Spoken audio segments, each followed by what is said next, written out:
안녕하세요. 승리한상 가족 여러분. 오늘은 히브리서 5장 11절에서 6장 8절까지의 말씀입니다. 히브리서의 16번째 강좌로 세 번째 권면의 첫 번째 말씀으로 어린아이와 같은 상태를 벗고 장성한 성도가 되자라는 제목의 말씀입니다. 승리한 삶은 말씀 중심 예배 중심의 성경 전문 교사를 양성하기 위해서 만들어진 성경 공부 교재입니다. 승리한 삶은 2016년 10월 히브리서 1장에서 8장까지의 말씀을 묵상하고 있습니다. 승리하는 삶은 발행이신 박유일 목사님의 구속사로 조망한 성경 연속 강해지 히브리서를 통해서 만들어졌습니다. 제가 아직 감기가 완전히 낫지 않아서 컨디션 나아졌는데 목소리가 아직 낫지 않아서 약간 들으시는 분들이 불편한 면이 없지 않아 있을 텐데 이 부분에 대한 양해를 부탁드리고요. 이번 주에 저희들이 히브리서의 전체적인 구조를 통해서 우리에게 신앙의 도에 대해서 특히 예수님에 대해서 어떻게 설명하는지를 우리가 지금 배우고 있어요. 그 안에서 우리가 이렇게 설명하는 방식을 배우는데 이번 주는 무엇을 우리가 한번 묵상해 보자 했냐면 예수님을 설명하기 위해서 구약에 먼저 보내심을 받은 사람들, 구속사의 능력 있는 일꾼들이라고 우리가 이것을 통칭하고 있어요. 우리가 구속사의 능력 있는 일꾼이 돼야 되는 것은 하나님께서 구속사의 일꾼을 세우셔서 일하시는 하나님의 독특하신 섭리의 방법이 있었어요. 그래서 그것을 우리가 히브리서는 처음 부분을 보면은 유대인들이 표면적인 부분만 먼저 본다면은 유대인들이 자기들의 신앙의 선조들, 하나님께서 역사하셨던 그 선조들에 대한 그들의 해석이 오히려 예수님을 발견하기 위해 주었던 그 신앙의 선조들이 예수님을 오히려 거역하는 이유로 쓰이는 그런 잘못된 해석에 대해서 히브리서는 바른 해석을 우리에게 주고 있어요. 우리는 이미 정말 이 구속사적인 관점에서 개혁주의 신앙에서 이 하늘나라에 대한 관점에서 우리가 이 부분을 잘 배우고 있거든요. 그 배우고 있어서 이 부분에 대해서 이견은 없어요. 이견은 없는데 굉장히 중요한 부분이 뭐냐면 우리가 이견이 없는데 히브리서를 그냥 표면적으로 보다 보면은 어디서 멈출 수 있냐면 그래 모세보다 뛰어난 예수님이었지, 아론보다 뛰어난 예수님이었지, 멜기세덱가 반차를 따랐던 분이었지, 이렇게만 얘기하다 보면 모세를 통해서 모세가 경험했던 이 구속사의 은혜, 아론의 경험했던 구속사의 은혜, 엄밀히 말하면 모세를 통해서 경험하게 하셨던 유대인들이 경험했던 구속사적인 은혜, 아론을 통해서 경험하게 하셨던 구속사적인 은혜, 아브라함을 통해서 경험하게 하셨던 구속사적인 은혜를 우리가 또 무시하는 경우가 있을 수 있어요. 그거는 근데 우리가 주의해야 될 부분이에요. 그래서 우리가 이번 주에 살펴볼 거는 그렇다면 모세를 통해서는 어떻게 예수님을 설명하고 있나? 왜 그렇게 설명하셔야 됐나? 아론을 통해서는 예수님을 어떻게 설명하고 있나? 왜 그렇게 설명하셔야 됐나? 아브라함을 통해서는 어떻게 예수님을 설명하고 있나? 왜 그러셔야 됐나? 이것을 우리가 알고 나서 11장에 가서 믿음의 용사들을 또 그러한 관점으로 이들을 통해서는 예수님의 무엇을 드러내고 있나? 그렇게 하셨던 이유는 무엇인가를 우리가 신구약 성경이 완성되어 있는 지금 이때 성경을 다시 한번 묵상하면서 그 부분을 확인을 하면은 좀 더 깊이 있고 확실하게 말씀을 전할 수 있는 여러 가지 다양한 예를 우리가 성경 안에서 찾고 성경을 통해서 적용할 수 있어요.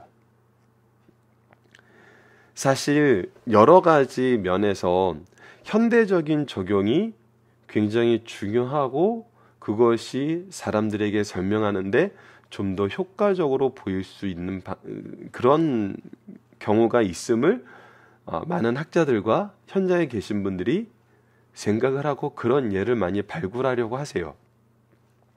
근데 우리는 약간 다른 방법을 쓰는 거예요. 엄밀히 말해서 우리가 만든 예보다 하나님이 만드신 예가 더 정확하다는 신뢰가 있는 거거든요. 그래서 우리가 이 예를 잘 설명하는 쪽으로 우리는 말씀 연구의 방향을 가지고 가고 있어요. 그것이 성경 중심의 신앙이고, 저희들 연속 강해 설교를 하는 사람들의 특징입니다. 그래서 이것을 우리가 오늘 이번 주에 한번 같이 묵상해 보고자 여러분에게 그것을 제안을 했었어요. 그래서 이번 주 말씀을 통해서 우리가 먼저 모세와 아론과 아브라함과 특히 아브라함은 멜기세덱의 관계에서 그것을 우리가 좀 보게 될 것인데, 이번 주 말씀을 통해서 그래서 우리가 질문하고 있는 것은 신앙생활에서 가장 주의할 것이 무엇인가를 매일매일 말씀을 통해서 한 가지씩 점검해 보려고 그래요. 그것은 이제 모세에 대한 해석이 어떠했는지, 아론에 대한 해석이 어떠했는지, 특히 이번 주에 멜기세덱의 계열을 따른 대제사장으로서 예수님을 다시 한번 우리에게 더 강조해서 설명해 주고 있기 때문에 이 부분에 대해서 우리가 어떠해야 되는지를 한번 돌아보는, 그리고 주의해야 될 부분을 미리 한번 얘기함으로써 미리 대비할 수 있는 그런 시간을 가져보자 합니다. 자, 그래서 오늘 본문 말씀을 들어가면 오늘은 약간 서론적이면서 적용하기 문제에서 우리가 이 부분에 대한 미리 마음의 준비를 할 부분이 있어요. 앞으로 이런 일은 반드시 다가오게 됩니다. 그때로 우리가 대비할 수 있는 신앙의 자세, 신앙의 경륜, 하나님의 도우심, 그리고 말씀을 붙잡아야 되는 더 분명한 이유를 우리가 오늘 이 시간 한번 나눠보고자 합니다. 그래서 오늘 말씀은 약간 서론적인 겉면이에요. 자, 봅시다. 이제 5장 11절에서 6장 8절로 이제 5장에서 6장으로 넘어가는 이 분기점이 바로 여기입니다. 14절까지고 이제 6장 1절에서 8절까지 가고 있어요. 자, 멜기세덱에 관하여는 우리가 할 말이 많으나 아직 멜기세덱에 대해서 완전한 설명과 이해가 끝난 게 아니에요. 이 부분에 대해서 더욱더 할 말이 많아요. 그래서 왜 멜기세덱의 반차를 따른 것이 분명한지는 이번 주 후반부 말씀에서 아브라함과 멜기세덱의 관계를 통해서, 또 아브라함에게 주셨던 언약과 모세를 통해서 말씀과 제사 제도가 잡히면서 아론의 후예를 대제사장으로 쓰인 그 의미를 비교하면은 우리가 분명히 멜기세덱의 반차를 따른 예수님이 왜 더 분명하고 확실한 우리의 영원한 대제사장이 될 수밖에 없는지를 우리가 이해하게 돼요. 그거에 대한 서론적인 설명이 뭐였냐면, 우리가 이 앞부분에서 배웠던 하나님이 선택하셔야 됐다는 거, 영원하셔야 됐다는 거, 친히 제물이 되셔야 됐다는 거, 이 세 가지로 우리가 하나님께서 대제사장으로서 예수님을 통해서 이루시고자 하는 구속사에 대한 조건이었어요. 그래서 이런 부분에 대해서 비교가 됐다는 이 세 가지는 여러분들이 기억하셔야 돼요. 자, 그 관점에서 이제 봅시다. 그래서 멜기세덱에 관하여는 우리가 할 말이 아직 많아요. 할 얘기가 더 남아 있어요. 근데 문제는 너희가 듣는 것이 둔함으로 설명하기 어려워요. 자, 무엇에 대해서 둔하여졌는지 한번 봅시다. 무엇에 대해서 둔하여졌는지, 우리가 신앙에 대해서 둔해졌다는 것을 기준을 어디에서 두고 설명하는지, 우리가 일반적으로 쓰는 기준과 히브리서 말씀을 통해서 예수 그리스도의 이 대제사장직을 설명할 때 말하는 것과의 차이는 분명히 있어요. 우리가 그런 부분을 성경 말씀을 통해서 점검을 하는 거거든요.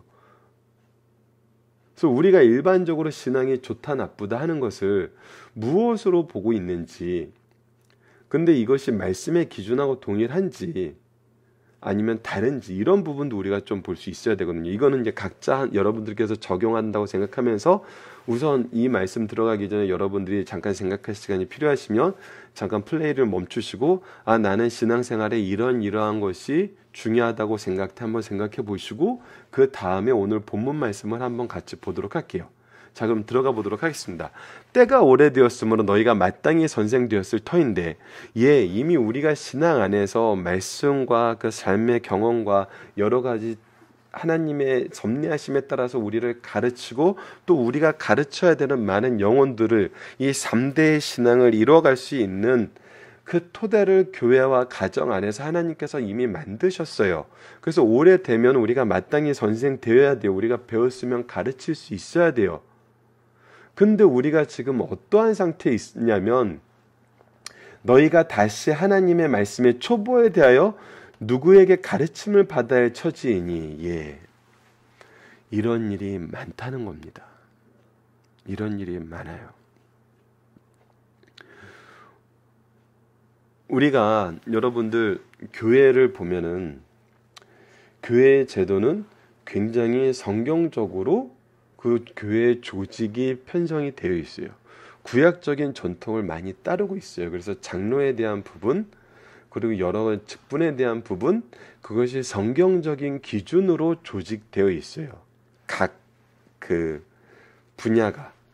그래서 우리가 필요에 따라서 막 이렇게 좀 이렇게 임시적인 형태를 띠긴 하지만 교회는 우리 지금 한국 교회를 보면은 특히 장로교회를 보면은 제가 설명드릴 수 있는 장로교회를 보면은 목사님, 장로님 해가지고 당회가 조직이 되고 그런 다음에 이제 그 아래 교육 파트에서는 교육자들이 있고 예, 행정적인 파트에서는 교회 일반적인 부분에서는 안수 집사, 권사님, 집사님 이렇게 쭉 이루어지고 있죠. 그리고 각 부서별로 교육 그 부장 집사님이나 권사님, 뭐 장로님들이 이렇게 포진되어 있고 그래서 기본적인 직제는 교회 직분의적인 측면에서 보면은 목사님, 장로님, 안수 집사님, 권사님, 집사님 그리고 서리 집사님 이렇게 되어 있거든요. 이것이 그냥 일반 사회적인 뭐 이렇게 대리 달고 이게 부장되고 과장되고 이렇게 일반 사회하고는 다르게 성경적인 의미로 그 명칭과 그 사명이 성경 안에서 편성이 되어 있어요. 그렇다면은 이것이 세상적인 기준이 아니기 때문에 성경적인 기준이기 때문에 각 그 때가 되었을 때 영적인 부분의 성장도 같이 있는 것이 예, 합당한 내용이죠. 그리고 목사님들이 항상 그 재직 훈련을 시킬 때 그 직분을 맡기고 싶었을 때는 항상 중요하게 생각하는 게 뭐냐면 영적인 부분이에요. 근데 그거에 대해서 가장 성경에서는 동일하게 얘기하는 게 여러분들 사도행전을 상고할 때 우리가 이미 경험했던 것이 뭐였죠? 예, 7 집사에 대한 그 얘기를 봤지만 그 7 집사가 세워지고 예, 사도들이 뭐라고 했어요? 이들에게 구제하는 일을 맡기고 우리는 말씀과 기도하는 일에 전념하겠다고 했지만 그 집사들이 사도들과 함께 동일하게 했던 것들 중에 하나가 뭐냐면 예, 가르치는 일이었어요. 그래서 승리한산 표어가 영생의 말씀을 누구에게 배워서 누구에게 가르칠 것인가라는 이 표어가 예, 직분에 상관없이 오히려 직분이 올라가면 올라갈수록 더 잘 준비되고 더 이 부분의 사명이 큼을 우리가 알 수 있어요. 그래서 박열 목사님이 심호하던 강성교회에서는 예, 직분자가 되려면 예, 이 말씀 훈련과 말씀의 양육을 할 수 있는 이 교육을 이수를 해야 됐거든요. 이것을 계속 권면을 했어요. 그런데 지금 어떤 상태냐면 이것을 할 수 없는 상태예요. 오히려 직분이 올라가고 많은 영혼들을 돌봐야 되고 교회의 중요한 일을 하나님의 뜻대로 실천해야 되는데 예, 그것을 말씀을 통해서 해석하지 못해요. 말씀 중심으로 해석하지 못해요. 이런 일을 하는 건 다시 세상적인 방법으로 하는 걸로 들어가요. 다시 되돌아가는 거예요. 하나님의 방법으로 가는 게 아니라 하나님과 동행하는 방법으로 가는 게 아니라 다시 익숙했던 옛 모습으로 돌아가면서 믿음의 도에서는 멀어져요. 그것이 단단한 음식을 먹지 못하고 젖을 먹어야 될 그런 상태에 있는 거거든요. 예, 왜 그러냐면 이는 젖을 먹는 자마다 어린아이니 무엇을 못한 자냐면 의의 말씀을 경험하지 못했기 때문이에요.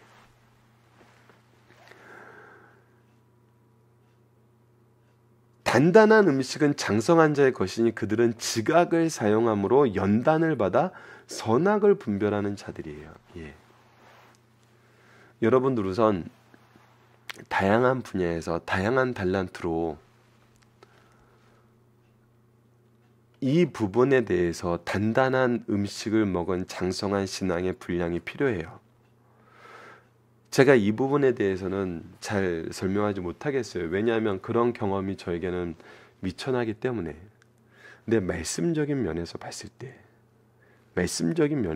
때 말씀을 열심히 배운 사람이 가르치지 못하는 것을 보면은 거의 공통되게 나타나는 특징은 뭐냐면 말씀을 가르쳐 본 경험이 없어요. 이 가르쳐 본 경험이 없을 때 여러 가지 이유가 있는데 크게 대표되는 건 두 가지예요. 예. 첫 번째는 말씀의 교제를 잘 이루지 못하는 환경 속에 있는 경우가 많아요. 이것이 참 이 말씀을 가르치던 스승이 끊임없이 권면하고 기회를 만들어줘야 되는 부분이에요. 그래서 제가 어렸을 때 교육받았을 때는, 중학교 때 교육받았을 때는 제 말씀을 가르쳐준 목사님께서, 그 당시엔 전도사님이었죠. 지금 현재 목사님께서 그 다음 가르쳐줘야 되는, 내가 양육해야 될 사람을 정하고 그들과 구체적인 방법을 논의하는 데까지 이렇게 계속 인도를 해주셨어요. 그리고 그 결과를 항상 나누고 싶어 하셨어요. 이것이 이제 스승되었던 사람들이 다 다음 세대를, 그 다음 세대를 우리가 바라보면서 해야 될 일이에요. 이거는 참 쉽게 되는 사람이 있는가 하면 어렵게 되는 사람이 있어요. 근데 이거는 편차는 있지만 이 환경 조성적인 면에서는 우리가 같이 노력해야 될 부분이 있어요. 그래서 이거는 sooner or later예요. 금방 되든 다음에 되든 결국은 돼요. 그래서 이 부분은 오히려 준비하고 연단하는 기간으로 받아서 우리가 훈련을 계속 나누면서 교제의 끈을 놓지 말아야 돼요. 이거는 결국은 되는 거기 때문에 크게 걱정하는데, 두 번째가 좀 위험한 경우예요. 말씀을 자의적으로 받은 거예요. 자의적인 해석과 자의적인 적용만 생각하는 거예요. 근데 이것은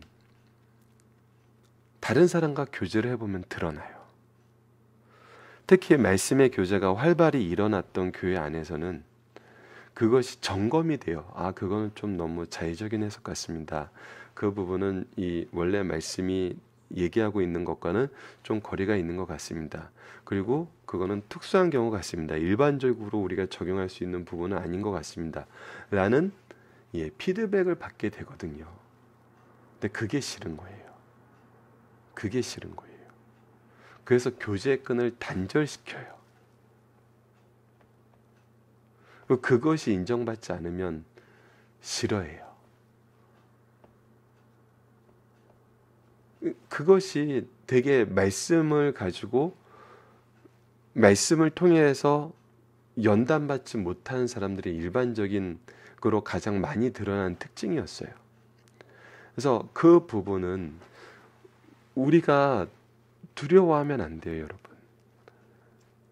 그래서 리더가 있는 거고, 그래서 동역자가 있는 거거든요. 그래서 공동체가 필요한 거고, 이 공동체의 역할을 우리가 부인하기 시작하고 거절하면은 연단 받기라는 굉장히 어려워요. 그래서 여러분들 말씀의 모임은 두껍게 가지시는 것이 이 말씀을 경험하고 연단받아 비로소 선악을 바르게 분별하게 되는 거예요. 특히 현대 앞으로 미래로 갈수록 더 심해질 거예요. 그래서 이 부분은 여러분들께서 말씀적인 부분입니다. 그 다음 외의 부분은 그 부분에 대한 경험이 있으신 장로님이나 엔수 집사님, 권사님들이 도와주실 부분들이에요. 사회에서 이런 말씀을 경험하고 하나님이 주신 지각을 통해서 연단받아 선악을 분별하는 것, 그리고 선악을 분별하였으면 그 선악에 바르게 대응하는 것까지도 잘 배울 수 있어요. 그래서 그런 공동체가 교회는 많아져야 돼요. 그건 굉장히 중요해요. 근데 그 안에는 항상 이 말씀의 지각이 있어야 된다는 거. 자, 그러면 계속 봅시다. 1절입니다. 그러므로 우리가 그리스도의 도의 초보를 버리고 죽은 행실을 회개함과 하나님에 대한 신앙과. 자, 우리가 중요하게 생각해야 되는 게 뭐냐면 첫 번째는 의심의 여지 없어요. 죽음의 행실을 회개함이고, 회개한다는 것, 회개를 해야지. 회개라는 것은 우리가 계속 얘기했지만 우리의 기준을 가지고 있는 거예요. 선악에 대한 우리의 기준을 가지고 있는 거예요. 우리가 좋아야 좋은 거고 우리가 싫은 건 싫은 거예요. 근데 이것이 죄거든요. 계속 반복적으로 말씀드리는 것 중에 하나가 창세기 3장 20절에서 22절 사이의 말씀, 그리고 사사기 21장 25절, 로마서 10장 2절로 3절, 이 부분은 계속 우리의 기준이 하나님의 의를 어떻게 거역할 수 있는지를 보여주고 있어요. 그래서 회개함으로 우리가 하나님의 기준으로 돌아가야 돼요. 하나님께로 돌아가야 돼요. 그리고 그럴 때 하나님에 대한 바른 신앙이 우리가 세워져요. 그리고 이 안에서 우리가 깨끗함을 상징하는 세례를 받아요. 세례는 형태적인 면도 여러 가지지만 우리 영적인 변화가 중요하기 때문에 세례들이라는 표현을 쓴 거예요. 그리고 안수예요. 우리가 받은 사명이에요. 하나님께서 우리에게 맡기신 일이에요. 이것은 안수라는 측면에서 무엇을 굉장히 중요시 얘기하냐면, 우리가 사도행전에서 바울과 바나바를 파송하는 그 말씀에서 묵상했던 것처럼 질서와 공동체적 소명이 있음을 우리가 분명히 알아야 돼요. 이것이 교회 안에서 이루어져요. 그리고 죽은 자의 부활과 영원한 심판이에요. 이거는 우리의 신앙의 핵심을 얘기해 주고 있어요. 이런 터가 이미 우리에게 주어졌고 가르쳐 졌어요. 그런데 이것을 다시 가르쳐야 되는 상황이 발생하는 거예요. 회개에 대한 신앙도 없어요. 하나님에 대한 바른 신앙도 없어요. 교회 안에서의 질서와 온전한 모습도 없어요. 그리고 우리가 추구해야 되는 신앙적인 핵심이 없어요. 이게 아니에요. 이게 아닌 거, 다른 거예요.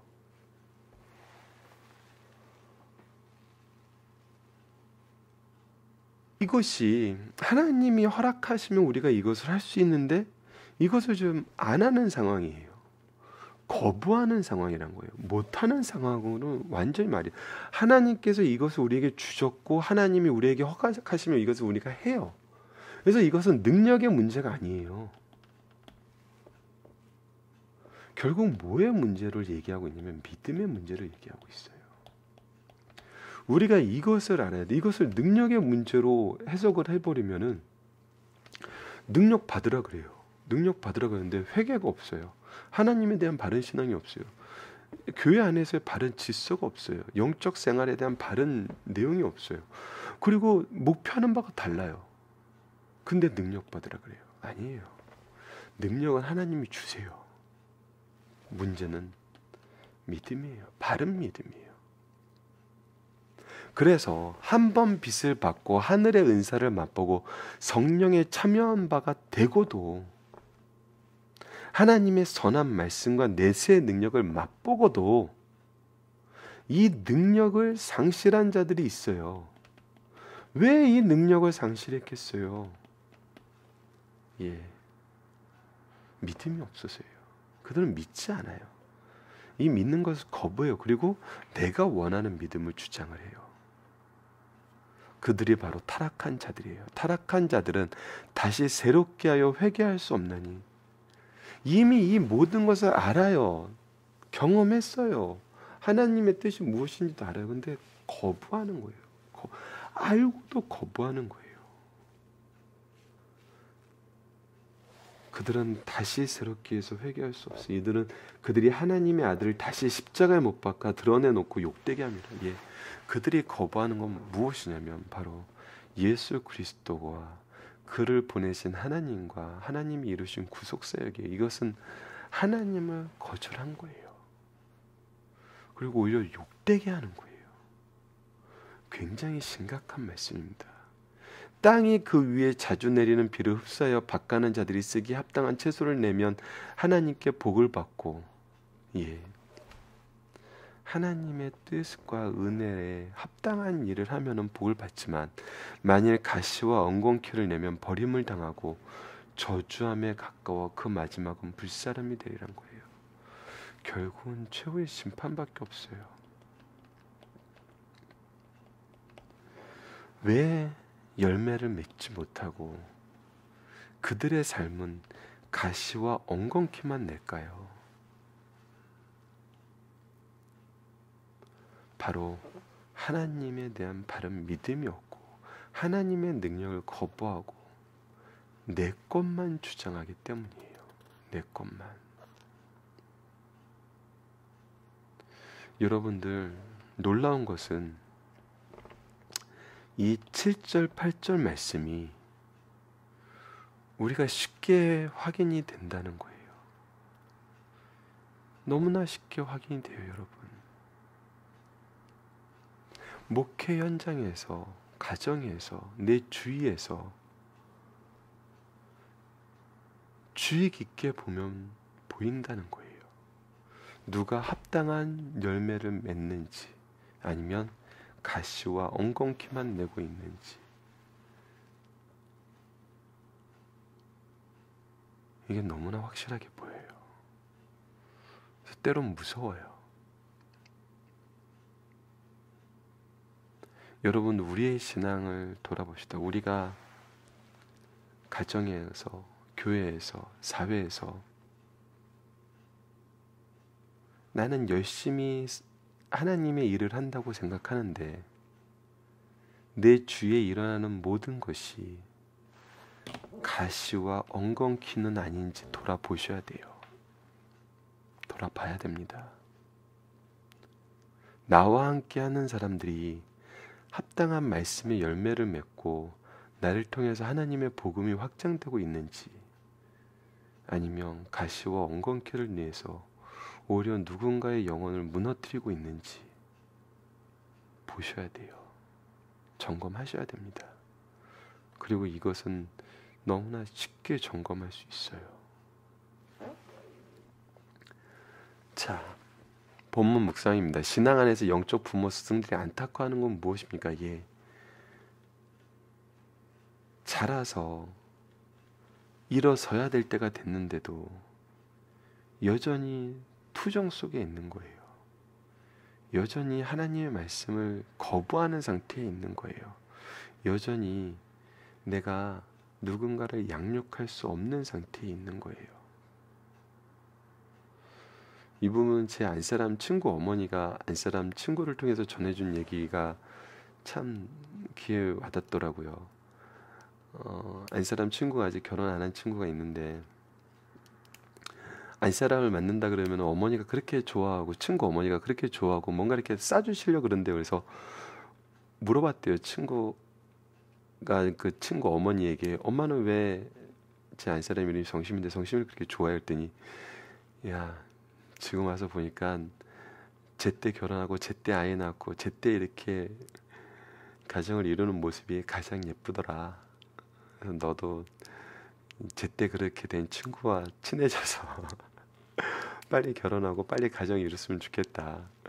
이런 의미죠. 뭐 결국은 자기 딸을 이렇게 무언의 압박을 하는 그런 거일 수도 있긴 하지만, 그 말이 어머니의 그 마음이 되게 많이 느껴지면서 저희가 아이를 볼 때 그게 정말 가장 감사하고 가장 좋은 모습이더라고요.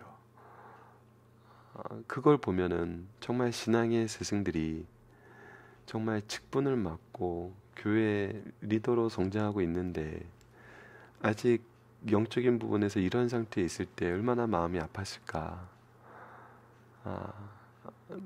또 내 자녀가 그런 걸 볼 때 사회적으로는 성장하고 교회 안에서는 중요한 역할을 맡을 때가 되었는데, 가정에서는 중요한 역할을 맡을 때가 되었는데 아직 이 초보적인 신앙 상태에서 못 벗어나 있으면 얼마나 마음이 아플까.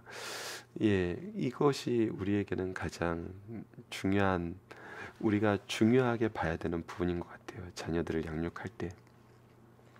자, 젖을 먹는 자의 특징은 무엇입니까? 무엇이냐면 말씀을 경험하지 못한 거예요. 의의 말씀을 경험하지 못한 거거든요. 그럼 장성한 자의 특징은 무엇입니까? 예, 지각을 사용하여, 하나님이 주신 이 지각을 사용하여 연단을 받아 선악을 분별하게 되는 거예요. 누구의 기준으로? 하나님의 기준으로. 그래서 나의 기준이, 우리 가정의 기준이, 우리 교회의 기준에서 잘못된 것을 발견하는 거예요. 그리고 이것을 발견만 하는 걸로 끝나는 게 아니에요. 선악을 분별했다는 것은 이것을 연단을 통해서 바른 지각으로 장성하게 만드는 곳으로 가게 할 수 있는 거거든요. 교회 안에 너무나 중요한 정말 일꾼들이죠. 우리 가정에서 너무나 중요한 일꾼들이에요. 자, 그 다음을 봅시다. 하나님의 은사와 성령을 맛보고 선한 말씀과 내세의 능력을 맛보고도 다시 타락할 수 있는가? 예, 그렇게 된다는 거예요. 왜 그런가요? 그들이 아까 3번에서 보았던 것처럼 하나님이 주신 지각을 거부하고 연단받기를 거부하고 선악을 분별하지 않고 내 뜻대로 하기 때문이에요. 그렇다면 5번 말씀이 이제 앞부분으로 돌아가는데, 본문에 기록된 6가지 초보적인 도에 대한 의심, 반복, 부진은 결국 어떤 것을 의미하는 걸까요? 아까 설명하면서 얘기했지만 결국 하나님을 거절하는 거예요. 하나님을 거절하는 거예요. 예수 그리스도를 거절하는 거예요. 그의 구속사역을 인정하지 않는 거예요. 거부하는 거예요. 이러면 열매가 없어요. 자, 중임사상을 보도록 하겠습니다. 히브리서를 통해 계속 강조되는 것은 우리의 믿음의 도리가 우월하고 절대적인 진리라는 것입니다. 특히 예수님께서 멜기세덱의 반차를 따른 대제사장이라는 놀라운 죄를 가르쳐 이를 증명하고 있어요. 그러나 말씀을 받는 수지자들이 신앙에 미성숙하고 이해력이 둔감한 이를 이해할 수 없어요. 왜? 내가 좋아하는 그런 신앙의 행동이 있는데 그거 그냥 계속하면 안 돼요. 그것이 예수님보다는 옛날 제사제도라는 거예요. 이것이 문제가 되는 거거든요. 내가 좋아하는 그냥 이런 상태로 신앙생활 하면 안 돼요? 이런 질문이거든요. 이제 저자는 수신자들에게 먼저 영적 전진에 대해서 노력하여 깊은 교리를 이해할 기반을 마련하고 권면해요. 예, 그런데 이것을 이제 말씀으로 다시 한번 질서를 다시 한번 설명을 해주는 거예요.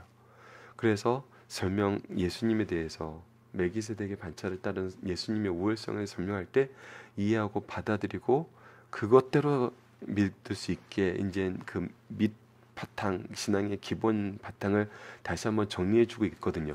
이 말씀이 5장 11절에서 6장 20절까지의 말씀이에요. 이 부분의 내용을 살펴보면 다음과 같이 구성이 되어 있어요. 영적 무지를 질책하면서 영적 전진의 필요성을 논하는 것이 5장 11절에서 14절 말씀이고요. 영적 전진의 의무를 적극적으로 권하는 것이 6장 1절에서 3절이에요. 그리고 영적으로 후퇴하는 것을 경계하는 것이 6장 4절로 8절까지의 말씀으로 오늘 우리가 상고한 말씀이에요. 그리고 우리가 내일 하는 것이 이렇던 무서운 경고를 한 후에 부드러운 어조로 받고 우리가 받은 구원은 너무나 확실하니 어떤 경우에도 소망 중에 인내하라고 말하는 것이 6장 9절에서 12절까지의 말씀이고, 마지막으로 하나님께서 천국 기업을 약속하셨고 이를 자기 권위로 보증하셨다. 이를 믿고 소망 중에 살라라고 명령하신 말씀이 바로 6장 13절에서 20절까지의 말씀입니다. 오늘 중심사상을 보도록 하겠습니다. 예수를 믿고 연륜이 쌓으면 영적 자녀를 낳아 길러야 할 위치에 있게 돼요. 그러나 오랜 시간을 믿으면서도 아직도 신앙의 기초, 주의 성수, 11조, 기초적인 봉사가 무엇인지 배우고 가르쳐야 할 위치에 있는 자가 있어요. 이런 자들이 빨리 성장하여 자신의 말씀을 바르게 함으로 연약한 자를 양육할 수 있어야 함을 가르쳐주는 말씀이 바로 오늘 말씀이에요. 자, 우리는 믿음의 기초적 교리가 무엇인지 열거하고 있어요. 자, 어떤 믿음의 기초가 있어야 되는지 우리에게 분명히 얘기하고 있어요. 회개가 있어야 돼요. 이거는 빠질 수 없어요. 빠져서 안 되는 거죠. 회개가 없이 어떻게 우리가 하나님의 임재를 경험한 사람이 회개가 없다는 것은 임재를 인정하지 않는 거예요. 거부하는 거예요. 떠나고 싶어 하는 거예요. 바른 신앙 고백이에요. 하나님께서 우리와 어떤 관계를 가지고 우리가 바른 신앙이 어떤 것인지, 이것이 대표로 우리가 이제 사도신경으로 고백한다고 얘기를 해요. 이 부분, 그래서 사도신경의 내용을 우리가 또 바로 이해하는 게 중요해요. 이것을 바로 이해하고 바로 해석하지 않으면 또 이거에 대한 논쟁에 휩싸여서 소모적인 논쟁으로 우리가 좀 중심에서 벗어날 수 있어요. 그리고 세례와 안수예요. 이건 교회의 질서예요. 죽은 자의 부활과 영원한 심판, 이것이 바로 우리가 신앙적으로 목표를 삼아야 되는 핵심이에요. 이상의 6가지를 알고 고백하고 증언하여야 해요. 이 정도의 교리도 알지 못하거나 잘못 알고 있고 증거하거나 가르칠 수 없다면 신앙의 미숙자라는 거예요. 이 정도는 언제 누구에게나 확신 있고 조리 있게 가르칠 수 있어야 돼요. 바른 신앙이 될 수 있다는 사실을 가르쳐주고 있어요. 여러분들, 이 부분에 대해서 우리가 언제든지 찔르면 나올 수 있어야 돼요. 찔르면 나올 수 있어야 돼요. 안 그러면 우리가 말씀적으로 아직 이 부분이 정리 안 되고 있다면 빨리 정리해야 돼요. 이 부분은 우리가 기초교재에 넣고 다 한번 빨리 나누는 시간을 마련하도록 하겠습니다. 이거 계속 얘기만 하고 이 부분에 대한 교재를 아직 저희들이 출간을 못하고 있어서 굉장히 죄송한데, 이 정도 세 번째로 넘어가도록 하겠습니다. 성장하지 못하는 신앙의 미숙자가 받아야 될 최후의를 알려주고 있어요.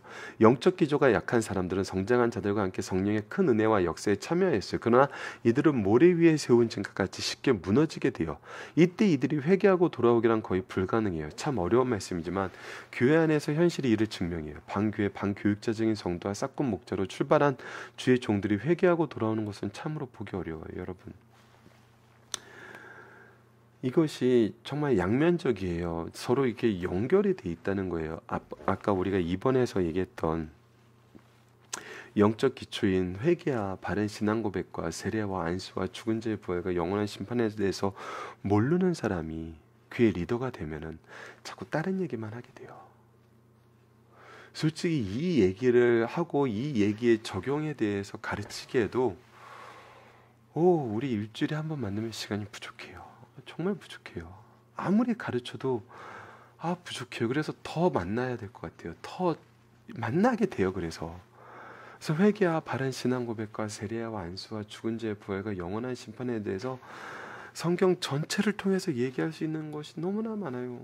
그래서 연속 강의 설교가 참 좋은 게 이런 부분이에요. 이런 것만 얘기하게 돼요. 근데 교회 중심을 가르치는 게 이것이 아니라고 생각하는 사람들이 있어요. 근데 대부분 아니라고 얘기하시는 분들의 대부분은 이것을 모르는 경우가 많다는 거예요. 그래서 모래 위에 세운 집을 만들어요. 내 이름 위에 세운 집을 만들어요. 그러니까 무너지는 거예요. 예수 그리스도의 믿음 위에 세운 집이 반석 위에 세운 집이에요. 그것이 바로 교회예요. 교회는 바로 이런 신앙의 기초 위에 세워졌어요. 근데 이거를 안 가르쳐요. 이것을 몰라요. 문제가 돼요.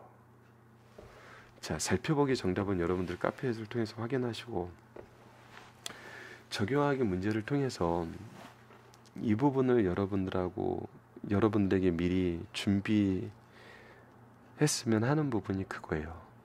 우리들의 교회는 누가 리더로 세워졌는가? 성숙한 자인가 미숙한 자인가? 여러분들, 성숙한 자가 세워졌을 때 정말 우리가 받는 이 말씀의 은혜는 놀랍습니다. 회개와 바른 신앙 고백과 세례들과 안수와 부활과 심판에 대해서 정말 굳센 기둥 위에서 우리의 신앙이 은혜 속에 팽창하는 걸 느끼게 돼요. 구속사의 능력 있는 일꾼으로 세운 반음을 우리가 경험하면서 교회가 이런 영적인 리더들을 계속 양육하는 것을 볼 수 있어요. 세대를 넘어서 계속 양육이 돼요. 근데 우리가 준비해야 되는 시기가 있어요, 여러분. 우리 리더가 미성숙한 자일 때 굉장히 쓰라린 경험이지만 우리가 이러한 리더로서 활동하는 것을 막으려는 운동이 있어요. 막으려는 시도가 있어요. 여러분들 그때 충격받으시면 안 됩니다. 예, 이런 일은 어디에서나 있을 수 있어요. 이것이 말씀 안에서, 영적인 가정 안에서 우리가 경험하게 되는 저항이에요.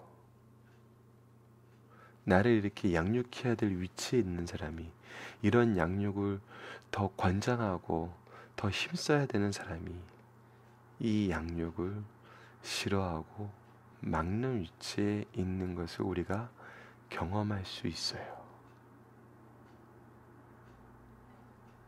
여러분들, 그때 우리가 집중적으로 해야 되는 것은